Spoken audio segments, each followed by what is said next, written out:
The Baker family was an ordinary suburban family living a simple, peaceful life in the town of Harvestville.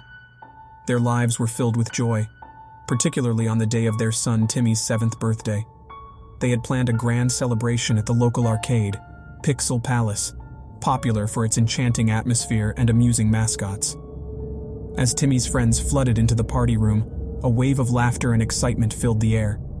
Colorful balloons bobbed along the ceiling, and the whir of arcade machines filled the room.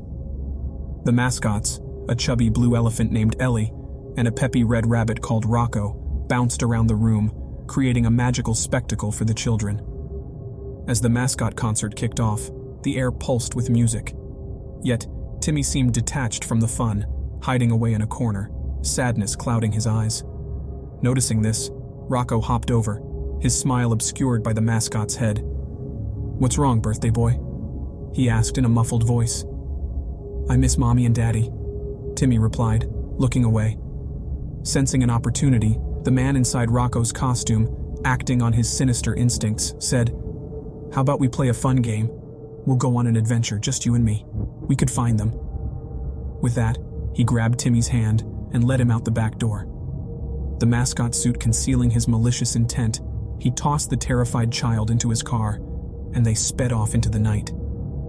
Meanwhile, the atmosphere of joy in the party room was pierced by Mrs. Baker's frantic cry. "Where's Timmy?" she asked, panic edging her voice.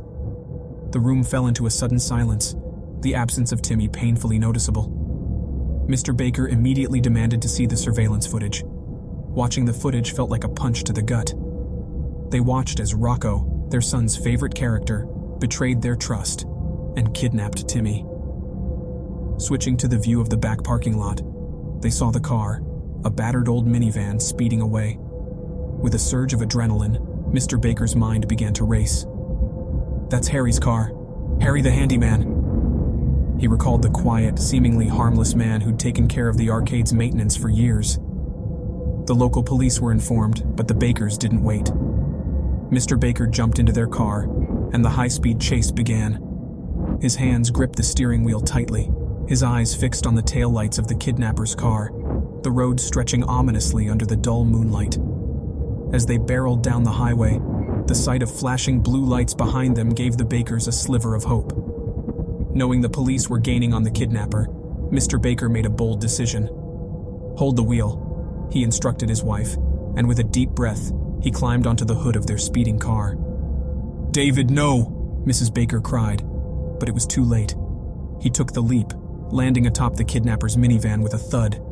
His heart pounded in his chest as he punched through the back window, shards of glass raining down inside the van. Harry, dressed as Rocco, was stunned by the sudden attack.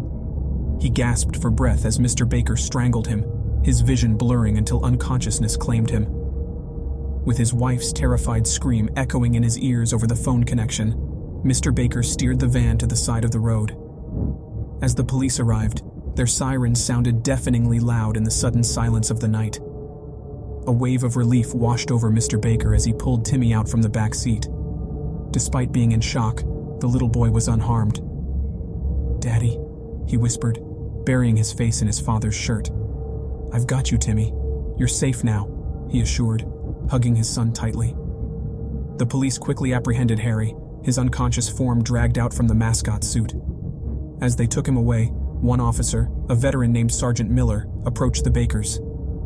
"Mr. Baker," he said, admiration evident in his voice, "that was the bravest thing I've seen in my 20 years on the force." Meanwhile, Mrs. Baker, who'd arrived with the backup, rushed over to Timmy, embracing him and her husband in a tearful hug.